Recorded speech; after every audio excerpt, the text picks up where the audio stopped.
Okay, here we go. Okay, good afternoon, everybody. I am so excited for our guest you're looking at. He is such a character. He's had me laughing. I've definitely needed it. He is a sixth generation farmer from central Nebraska. He is a husband, he is a father of three, and he is an educator of global consumer to the global consumer about the importance of farming. And this man is such a truth teller. We need him right now. Welcome, Trent Loos. Thanks, Reagan. And guess what? This is a special day in my house. Why is it a special day? My bride of 29 years, Kelly Loos, turns a year wiser today. So happy birthday, Kelly. How about Oh, that? happy birthday to your wife. That's amazing. What a Thank great you. day. Oh, and I love that. That just shows your character. What an amazing husband to open that up this way. See, No, Reagan. chivalry. No. Don't give me too much credit. I know who holds the veto power. I know who the Speaker of the House is. I know when to stand up and say, okay, honey, happy birthday. Yes. See, you're even proving my point even more. A very wise husband after all these years. I love it. I love it. So, Trent, I'm so excited that you're here with us. When I found you, well, it's so funny. So many of these issues and questions I've been posing to the public, you you're pretty popular. People started commenting beneath our post saying, "You've got to talk to Trent Loos. You need to look up Trent Loos." And I'm like, "Who is this man?" And ever since I reached out to you, you've been phenomenal, and you are just filled with information. And I feel like right now we are seeing so much misinformation out there, and um, and so I'm glad that on a few topics you are here to set the record straight. Um, so let's just start with the crippling of the food and fuel infrastructure. I know it's depressing and it's scary, but we need to talk about it. Everybody's talking about it. So I mean, Trent, where do we even begin with that? Well, we began in 1900. Is that too far back? I mean, let's go back to the beginning, I suppose. Well, You know? actually, there's a couple days before 1900, but for the purposes of this discussion, we'll talk about 1900. In 1900, it required 5 acres of land to produce enough food to feed one person for a year. But you know how many tractors we had in 1900, Reagan? Zero.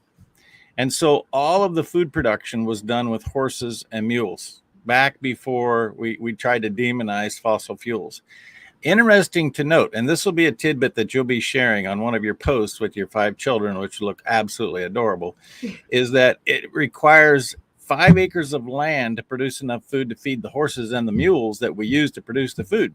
So what I just said was that you and I, maybe me more than you, consume the equivalent of a horse or a mule on a regular basis. So the moral of that story is, and what you need to know in the take home, that in 1900, it required 10 acres of land to produce enough food to feed one person for a year. In 2022, because of technology, because of fossil fuels, because of all of the above, our ability to do better job with the environment and take care of God's creation and produce more with less, it takes less than a third of an acre to produce the same amount of food that it took with 10 acres in 1900. So there's the beginning and where we're at today. And the problem with today is that we have seen since January 21st of 2021, the Biden administration working hard and fast at crippling the fuel industry. And people typically talk about, well, it's costing me now $5, $6, $7, $8 a gallon to put car in my gas. Let's think about the impact of that on the food business, because we use tractors and 1 gallon of diesel fuel replaces 500 man hours of food labor production. So I just want to let that sink in. Because we have 1 gallon of diesel fuel, we no longer need to hoe a row by hand, or we need to walk. I actually have teams of horses, and my favorite day is driving a team. I've driven a team in a chuck wagon in 12 states featuring a veteran and the farmers, because I believe we need to get back to God bless the veterans and the farmers who feed us. And so I love and enjoy working with the team of horses or a team of mules. But on the best day with my horses, I can rake about 3 acres of hay in a day, in an hour, excuse me, per hour. I can, with a tractor, you can rake 300 acres of hay in a day. And so the difference between producing and the old way, which we're trying to get to by default because we're demonizing fossil fuels, means that food production is going to be short and without fuel. And I've just been talking, Rachel, excuse me, Reagan, I've just been talking about the impact at the farm. Once we produce that food and then we haul it to an elevator, that takes diesel. Once we manufacture it into a food item, Reagan, then we haul it to a distribution center. Then we haul it to the grocery store. Then a person puts fossil fuel in their vehicle and drives to the store to pick it up.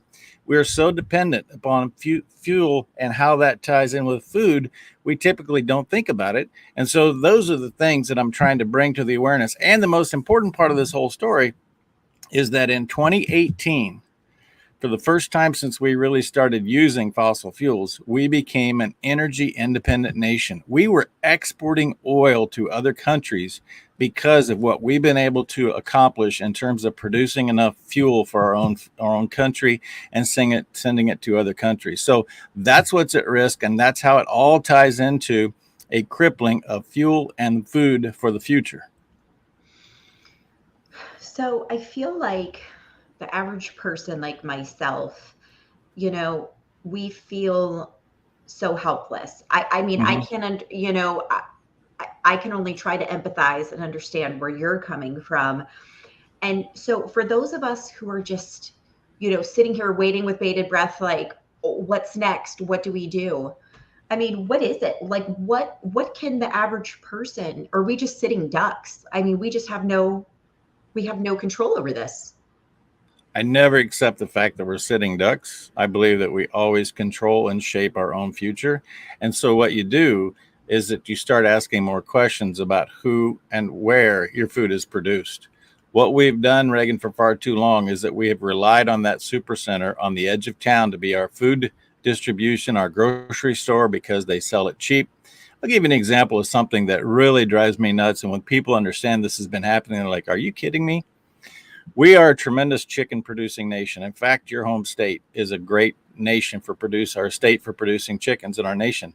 But because we've had a challenged labor force, and there's a labor force in China that's readily available at a very minute cost, we've been sending chickens. We harvest them here, we send them to China. They further process those chickens and then send them back here to sell in retail outlets. Why are we sending chickens to China to be processed to send back here to sell in our stores? You can avoid all of that. Reagan, you can control all of that by knowing who you're producing your chicken from or who you're purchasing your chicken from. I already told you, June is dairy month. Find your local dairyman and work with somebody locally to build that local economy and get to know that producer. The challenge that we have in that is that we become so accustomed and we're so now spoiled that we expect fresh tomatoes 52 weeks a year. Well, there's only a couple places in the United States where you can produce fresh tomatoes 52 weeks a year. So then we rely on Mexico or we rely on a foreign country to supply our food. And so what I'm asking is I'm just asking the consumer to ask more questions, shop local, develop that relationship with the farmer, get to know somebody that can not only help you supply your food, but quite possibly help you produce some of your own in a backyard. Even if you just take a 5-gallon bucket or a flower pot and put a potato in there and learn to produce something on your own. And there will be a world of education that comes from that. You know, I often talk about this, and I don't even want to say I joke about it, but I do throw it out there. You know, people like me, before Trent and I went live, I was saying, you know, I have this like dream where I want to like own a farm, yet I know nothing about running a farm. I also have this dream where I want to grow a garden. But Trent, Mm-hmm. I can keep 5 humans alive, but I can't keep house plants alive. Like I kill them all. I don't know what maybe I need to fly you here to me and we could do some like mini videos on like gardeners gardeners for beginners 101. Get your bucket, throw some dirt in it. There you go. Get your bucket. That's all. That's where you start. That's perfect. Get your bucket. Bring your bucket over here. Seriously. And I feel like it's such a need right now. But someone like me, I consider myself a highly educated woman. Mm-hmm. But I think, and I'm not validating this or trying to make an excuse, because what you're saying is so true. And I think more people are open to it. They're seeing the necessity of it right now more than ever, because I see people all over I'm starting to grow my own food. I really don't know what I'm doing, but I'm just putting one step in front of the other, and I'm trying it out. So we're seeing this. I mean, are you seeing that too? Like now more than Absolutely. ever? And Absolutely more than ever. We saw before the recent awareness, which is in the last 2 years, obviously since March of 2020, we saw a growth in such things as backyard chickens, where people had a few hens in their backyard and they were producing their own eggs, right? And that's a perfect place to start, because a chicken's pretty good as long as you have the right little hutch for that chicken to go in and they can roost. You can gather a couple eggs a day. And then particularly in your case, where you have these young kids who are so energetic, you're going to teach them so much about the cycle of life. You're going to teach them about something that I think is vitally important and what's been missing, that everything lives, everything dies, but death with a purpose gives full meaning to life. And much of the challenge that we have in front of us today is that people just don't understand that basic premise of the cycle of life. You and I are both entrenched in what God's word says in the Bible. And if you really read the Bible and interpret it, that's what it's all about. Make sure that you live the life to the fullest, but at the end, you celebrate that life, and that the death of an animal, the death of a human being, needs to have a purpose. yes, yes, I love that. So, what is your what is your projection for fall and winter? We're seeing people, whether on both sides of the aisle here, warning us um, that it doesn't look like it's going to get better anytime soon. Like these food shortages that are imminent. It's a very real thing. Like, what is your projection for fall and winter? How bad do you think it's going to get? Well, I actually think it's going to get pretty bad. And I say that not to scare people, but to wake people up to do something about protecting your family and particularly the community. If you think about how the United States was formed back in that time of 1900, when I was talking about that it took 10 acres of land to produce enough food to feed one person for a year, they did that by communities. The purpose of the community was people working together. And that building in the community, particularly as we migrated west, that brought everybody together was the church. And so what we've seen demonized is the very aspect of what we need to get back to, is the source of community. And how do we as community members come together to work towards a common goal for the community? This is a significant day, not only because it's Kelly's birthday, but I read just before we went on the air, and I did not read the entire opinion. You know, you've been just a champion for the opinion that came from the Supreme Court last Friday on the abortion and states' rights and what that means to the future of celebrating life. But today I understand that the Supreme Court has now issued an opinion telling the federal government that they have been overstepping their bounds on trying to control climate change and carbon dioxide. Reagan, we have a federal government that's been attempting to has convinced not only the United States citizen, but the global citizen that carbon dioxide is some toxic pollutant. Carbon dioxide is plant food. The purpose of carbon dioxide in the atmosphere at 0.044% is because we need to feed the plants. And it's been documented. And you can go to a greenhouse and they'll tell you what happens when they increase the atmospheric percentage of carbon dioxide to 0.046. It increases plant growth exponentially. And we're on a mission right now, and we're incentivizing companies to take carbon dioxide and bury 32 trillion tons of carbon dioxide in the world by 2030. What's the purpose of burying plant food? There can only be one purpose: to decrease the number of plants. The fewer plants you have, the fewer people you're going to have. It's all about them controlling us instead of we control our own lives. And we have our tax, your and my tax dollars are going into paying companies to take this, this carbon dioxide and burying it. We need the truth to prevail. And thanks to the Supreme Court, we're seeing these decisions come back to a much more local level, which is always the answer. Yes. Excuse me, as I need a little more of my June is Dairy Month milk. You need, Trent, I'm like, I didn't know it was Dairy Month. I'm like, another reason what I can say about June. It's Dairy Month. Well, and then I want to make sure that when you consume dairy, you don't fall prey to the other line of bovine fecal matter, which is that fat's bad for you. Fat is an essential nutrient. I only drink whole milk. Whole milk contains the difference between whole milk and 2%, Reagan? Besides the fat content, I mean, I really don't. It goes from 3.7% fat to 2% fat. But the 1.7% fat that's removed is the conjugated linoleic acid fat, the monounsaturated fats, that is the good fat. So they take the good fat and make ice cream. Meanwhile, people are feeding their kids 2% or skim, even worse, and not getting the benefit. If you consume, it's documented through science, if you consume 1 glass of whole milk early in the morning, you will reduce your daily caloric intake by 18% because the whole milk satisfies your body instead of leaving it with cravings for more nutrition. There's your dairy nutrition fact of the day. Wow. And Trent, you would not like my fridge. See, this is why I need you in my life. You would not like my fridge because it's so bad. We have 2%. Oh, Reagan. I know, I'm terrible. Look, I'm learning something new every day. I'm a 2%er and I'm a chocolate almond milk girl. Reagan, almonds do not have a mammary system. You cannot get milk from an almond. Almonds are a wonderful protein source. The almond juice does not qualify. They have to add calcium and vitamin D to that almond juice to get it to be equal to what you're drinking for dairy. I'm just saying. I don't think we're going to get all this advice in for you in 1 hour. I'm just putting that out here right now. We just need a whole series of us. This is an uphill climb. I can tell already. You're like, oh, what did I get myself into with this woman?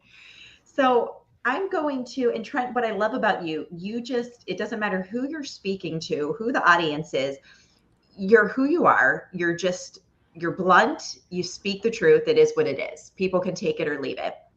So I know you and I have talked a lot, through text over the last, 6 to 8 weeks, whenever I reached out to you. And I don't know, I can't remember if this came up. A lot of people are saying this is a conspiracy theory.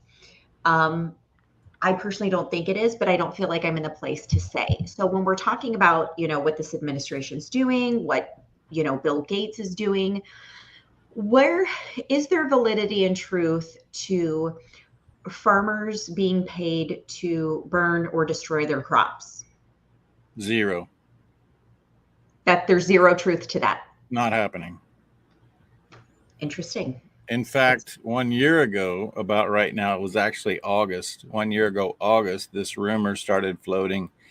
And I did a daily clip, which I do a 2-minute daily video clip called Loose from the Hip.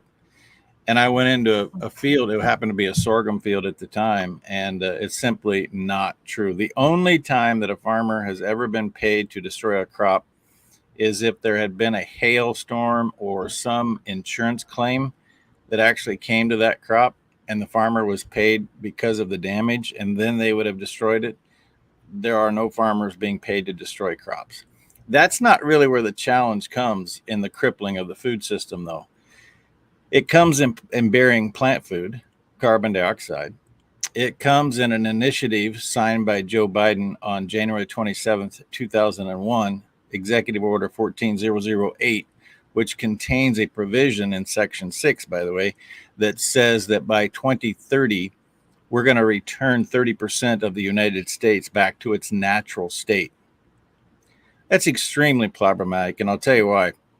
Because today, 1 in 3 acres in the United States is currently owned by the federal government. All the western lands and the states combined with the federal government owns 1 in 3 acres, 33%.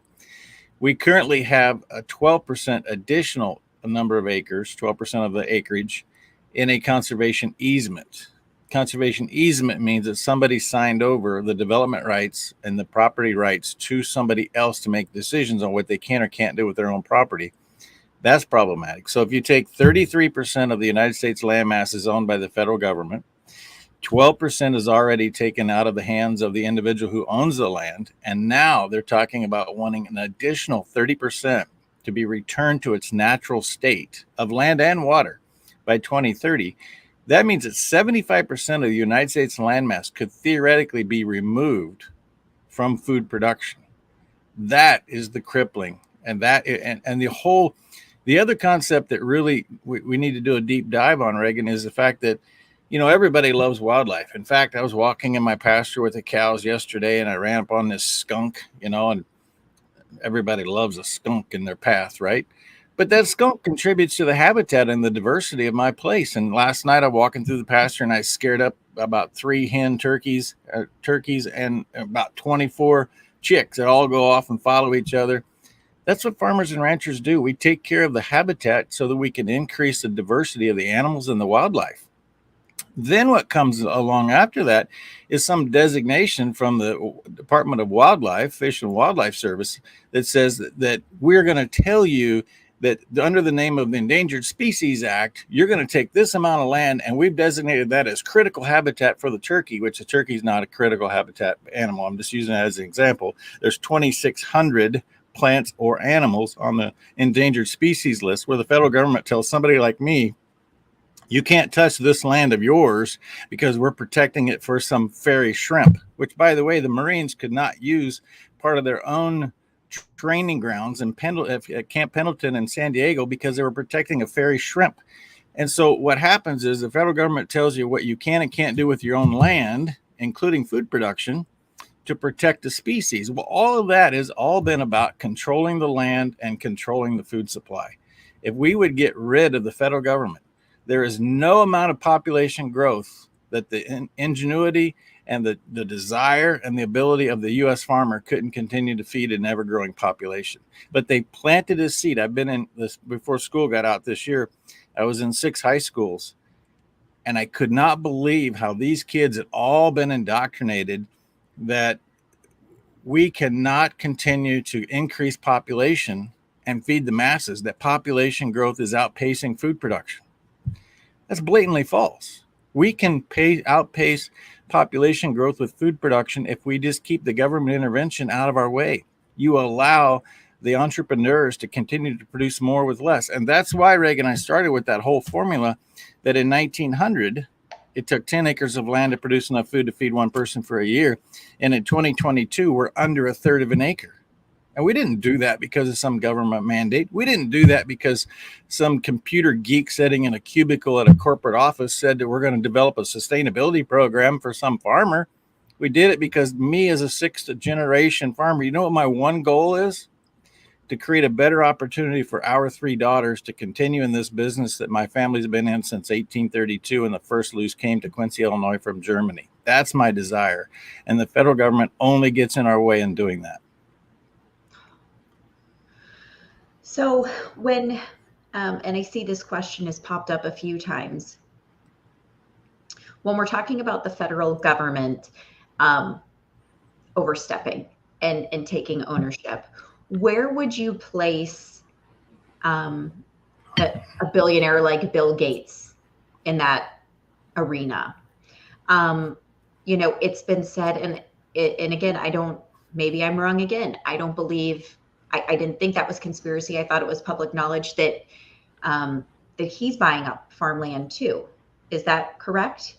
He is. He currently owns 270,000 acres, some of which is within 50 miles of my house. So I went to the courthouse of Howard County, Nebraska. I got the assessor's report. I looked at exactly what he owns, who he bought it from, and what he's doing with it. But where you've been misled is that there are 50 people in the United States that own more land than Bill Gates. We continually have the media telling us that Bill Gates is the largest landowner. No, they don't say that. They say the largest farmland owner in the United States. The difference between Bill Gates and, say, Ted Turner, who's second on the list, is that Ted Turner owns rangeland that grazes cattle. He owns forest land in New Mexico. He's got a lot of property.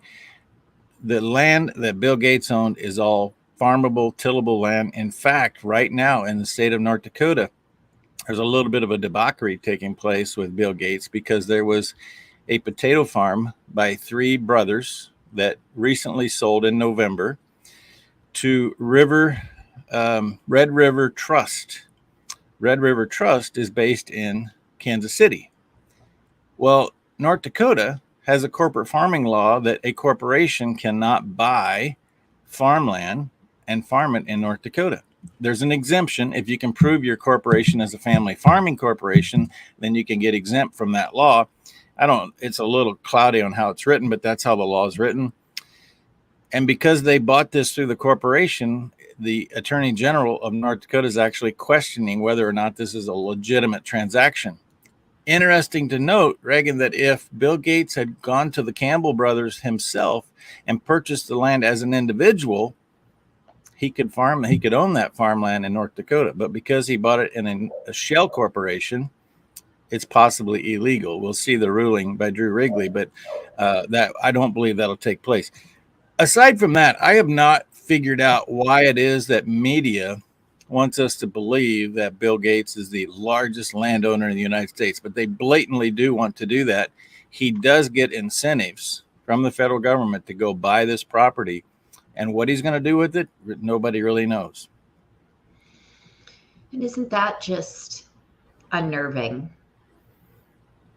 I will just give you one other little tidbit to think about. The place that I'm talking about in North Dakota is a potato farm. What staple is the most important crop in a time when food is scarce? Potatoes? Perfect. You get an A for the day in Trent class. Potatoes are the most abundant nutrition for the least amount of input. You can grow potatoes in your back garden in a bucket, Reagan. I promise you, we can make this happen. Okay. So here is a time when we're talking about food scarcity, and Bill Gates is trying to buy I think it was a $15 million transaction on potato farms in 2 counties in North Dakota. You want to talk about interesting little tidbits? It's misinformation. I, like you in school, learned about the potato famine. I'm going to put you on the spot because you're going to be like I was and like everybody else was. What happened during the potato famine in Ireland? You're really going to be disappointed in me. This was not one of my strong suits. 1 million Irish people died, and we were taught that they died from the potato blight, that they were living on potatoes. In fact, I can get you people in this country that I have met that grew up in communist countries living on potatoes, and they escaped with their family and now live here, and they'd be great guests for you. Dominica from South Dakota Dominica Bloom would be absolutely fantastic from South Dakota. But we were all taught, other than Reagan, in school that the potato famine came to Ireland and it killed 1 million Irish people, and 1 million immigrated away somewhere else. Most of them came to the United States, quite frankly. It was the biggest immigration of Irish people to the United States was during the potato famine. In 2012, I was speaking in Dublin, Ireland, and I learned that we were told wrong information. 1 million people did die during the potato blight in Ireland, but they died because at that time, Ireland is under the crown, the King of England. The crown decided to continue to export food to other countries for the revenue, while 1 million people in Ireland were dying because the potatoes they had were not able to be eaten. So there was a potato blight. That's a true story. But the death was actually caused because the government was selling food to other countries and punishing their coffers instead of feeding their own people. In fact, if you go look at the 10 most significant famines in the history of the world, 9 of them are caused by government. 1 of them is caused by Mother Nature. It's and I feel like we're joined, especially today under this administration. I feel so many eyes have been opened that um, again, and I love that you said no one is a sitting duck, and I think we need that encouragement, Trent, because I feel like so many of us just feel like we're on this wild roller coaster ride where it's like, when is this nightmare going to end? It's just going to get worse when we just feel like we're sitting here. We're sitting here and we have to hope for the best. And yet you take this position, which we need to hear more. We need to be told more that no, don't, don't be lazy. Don't have that mindset. Don't have that mentality that you're a sitting duck. Things need to be done. You can be doing something. And as we're having this conversation, and I'll wait till we're off air, like my mind is just spinning, Trent, on the things that we can do together. Like I'm just thinking of like all these projects, like God's just like boom, boom, boom, boom. So I'm really excited because the average And it person, all starts with a bucket, by the way. and it also literally, we're going to come back to that clip. And we're going to be like, this is where this all started with Trent throwing out the bucket. But I just feel like there's so much propaganda, and what the media feeds us, we're just so misinformed. And voices like yours just need to be shared everywhere. So, there was a group of people who saw this day coming, right? I kind of threw that out there open-ended to see where you went with it, but anyway. No, I mean, I believe, yes, absolutely. I feel like I might take it in a different direction. Oh, you were going to go with Revelations in the Bible, and I'm not poo-pooing that, and I'm not disagreeing with that. But that wasn't the one I was referring to. I'm alluding to a group of guys who went from tavern to tavern in upstate New York and all through the northeastern New England part of the country and created this document that I carry in my pocket every day. And the biggest misrepresentation that we have happening, and the reason I tell you that we're not just sitting ducks, is because if you're astute with this document, it says that what happens in Washington, D.C., for the most part, is a distraction. And we've been so inclined to just sit and see what comes out of the White House next. What executive order is going to come out next? I'm waiting for the Supreme Court to rule that every executive order since FDR is unconstitutional because there's no provision for an executive order in this book. But you know why they've been getting away with it? Because we've been sitting back expecting the federal government to hand us all of these blows and we can't do anything about it. When in fact, this book says the power resides with us at the local level. And what happens in my home county is Sherman County, Nebraska, has more of an impact on my family, my food production, and my next generation opportunities than anything that happens in Washington, D.C. But we've been conditioned to forget about that. So we focus on what happens in our state capital, which is important. But we focus more on what happens in Washington, D.C., which is of the third least important thing. It's county, state, and federal government. And we've been conditioned to think about it the other way, that we're all just peasants working for the federal government. Right now, as we speak, my wife and I are working with many people in this county are working on protesting our property taxes because we have an unfair assessment that's just been placed on us. So while we talk about the next Biden initiative that's going to cripple food production next year, we have things happening in the county that's going to cripple what's happening right now. And the other thing that you and I are completely lockstep in, and I know for a fact, and I talk about intervention of the federal government in food production, and people might not be able to relate to that. Here's something you can relate to. The USDA has just recently, United States Department of Agriculture, does not allow for any school system to get a reimbursement for their school lunch program, their school nutrition program. They may have breakfast as well, unless they follow the guidelines put forth by the federal government. Well, that's extortion. And those guidelines have demonized animal protein, animal fat, which is vital. And we can spend an entire hour talking about how healthy animal protein, animal fat actually is. But if you're with the USDA and you're a school system and you want to continue to get compensated for the food that you feed these kids, then you have to do what they want you to do.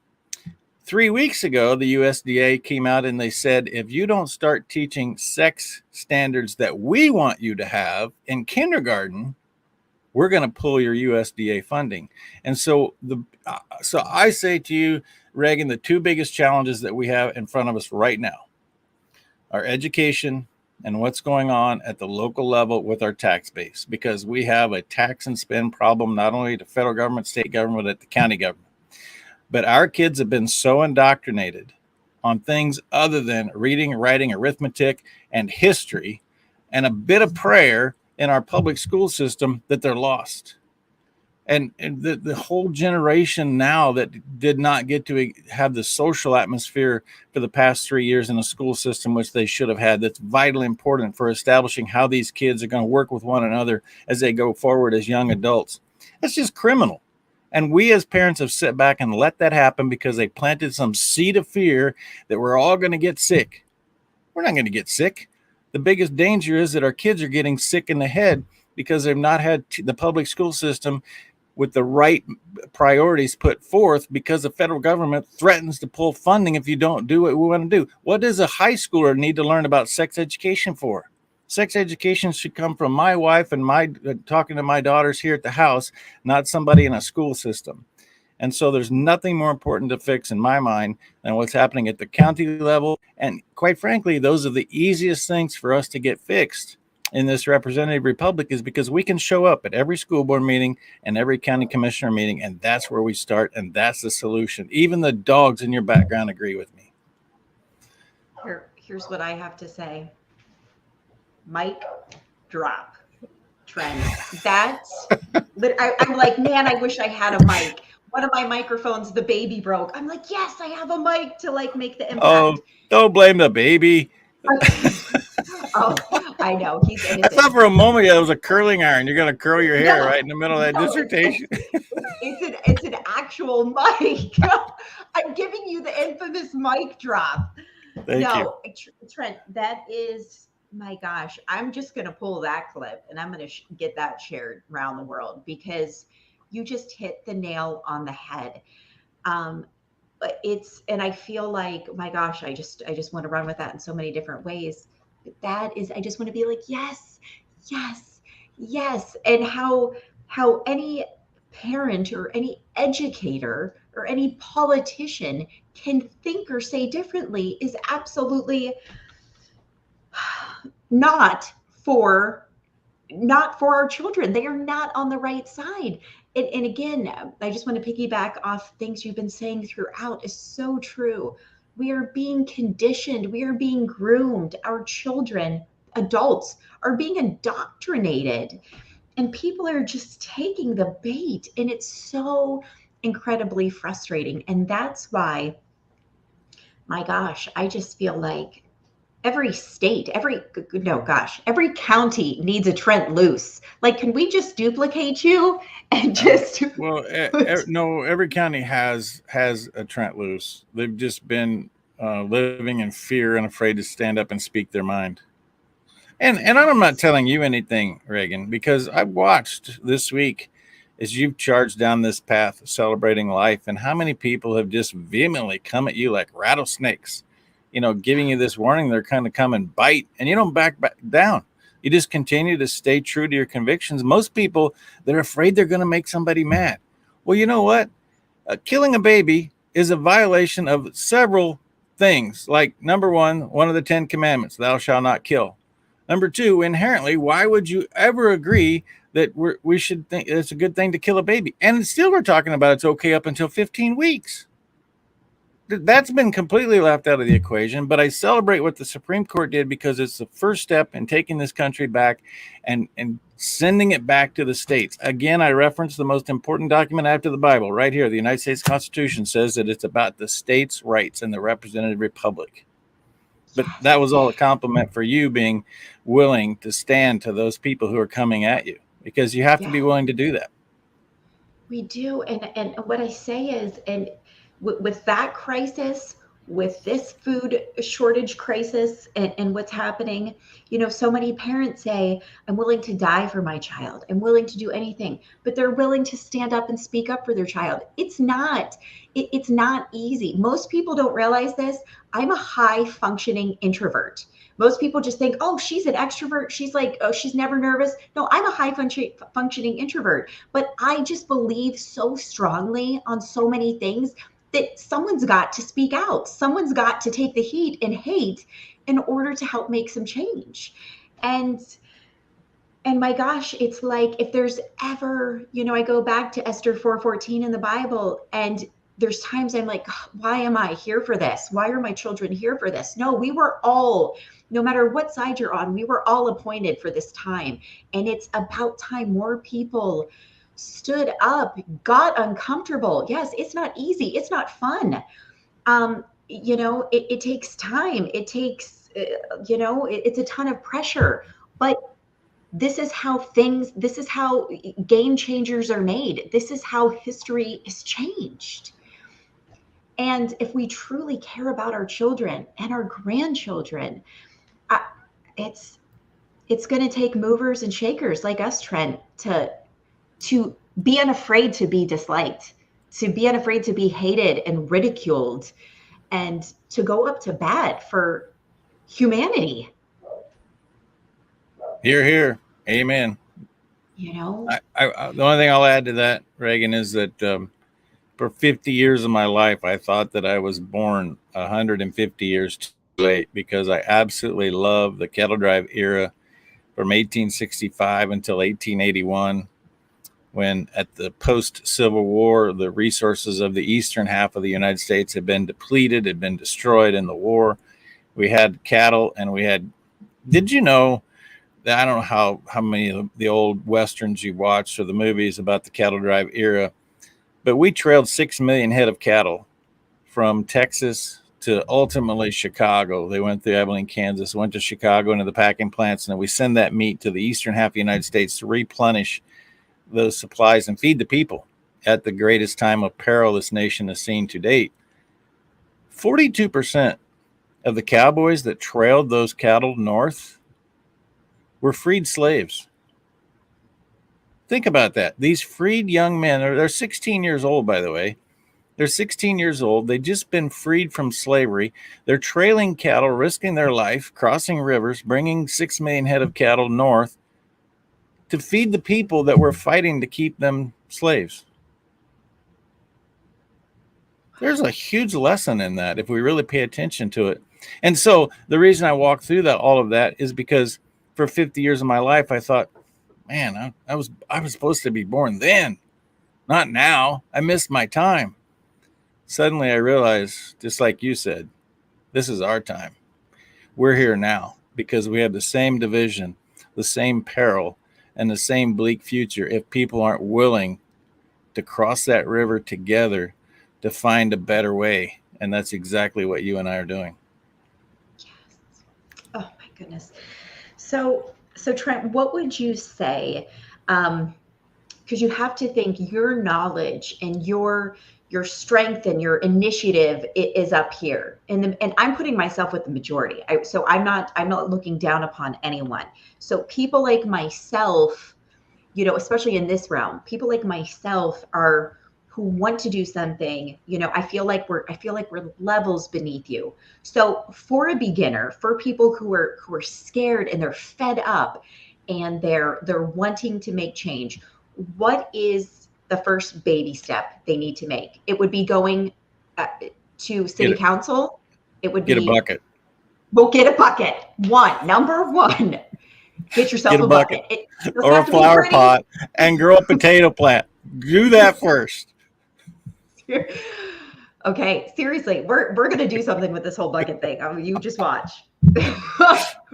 You remember you may not be in tune with this, but the ALS, Lou Gehrig's disease, had a challenge several years back, the bucket challenge, and you were supposed to post your video with doing something with a bucket of water.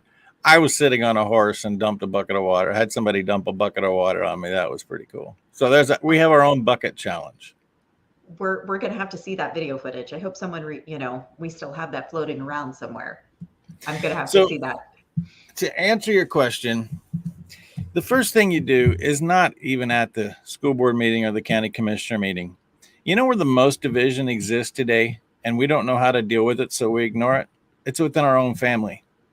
We have brothers and sisters. We have sister-in-laws, brother-in-laws. We have mother-in-laws. We have all these people within our own family that have not sat down at the table and had a discussion about what's really important for strengthening the family and working together towards the future. And that was the reason, by the way, that they gave us COVID.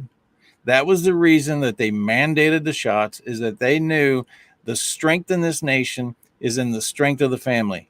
And there's been nothing more divisive since the Civil War, when brothers were fighting against brothers and cousins against cousins, than the fighting that is taking place over whether or not you should mandate the jab, whether you got the jab, whether are you 6 feet away from me, or why aren't you wearing a mask? All of these things have been the greatest divisionary tactics since the Civil War. And what we need to do, the first thing we do, is find out how to strengthen our families again. Because if the family is fractured, the nation is fractured. Once we get the family together and go forward, whether we agree or disagree, at least go forward as a family unit again. That's the first thing we do. And then you go do easy things like talk to the school board and the county commissioners. Yes. All the while having your bucket nearby. Always take a bucket. And Trent and I are going to do something together, whether he likes it or not. He got himself into this with me. We're gonna do something with the bucket. My mind is just going at 65 miles per hour. What we're gonna do, selfishly for me, because again, I just feel like, I've reached out to so many people and again, and it's not a lazy thing, because it's like, Reagan, there's so many resources out there. There's tools. I almost feel like I need my hand held on wanting to just start. And again, I know the first, and I'm talking specifically about starting my own garden, like starting to grow my own food. And as in any journey, that first step is always the hardest. And I feel like I just need to do it. And anyone who's going to be watching this, I just hope that, gosh, Trent has really just inspired me. I hope he inspires you to take that first step in all the things he talked about within your family, and I agree. My gosh, we've lost that. Families are so fractured. Families are so pinned one against the other. To get that family unit stronger, to have the courage to go to the city council, to the school board. And also, I'm incredibly moved to Trent, to get to know my local farmers. I'm absolutely embarrassed of myself right now. I know a local farmer's market and the man who owns it, but aside from that, I know nothing else. And so this is, like you said, like we're being told everywhere, what is in the imminent future does not look good. And so we all need to be, and I am a firm believer in prayer. I am a firm believer that prayer moves mountains, and God is on the throne, and there's huge power in that. But he's also given us brains to use, and he's given us our voices, and we have to take action. And so, yeah, boy, all local farmers to me in North Carolina need to be warned. They're going to be putting up signs. Do not let this woman. They're going to be like, hey guys, can I come in to the farmland? And trust me, nobody's going to turn you away.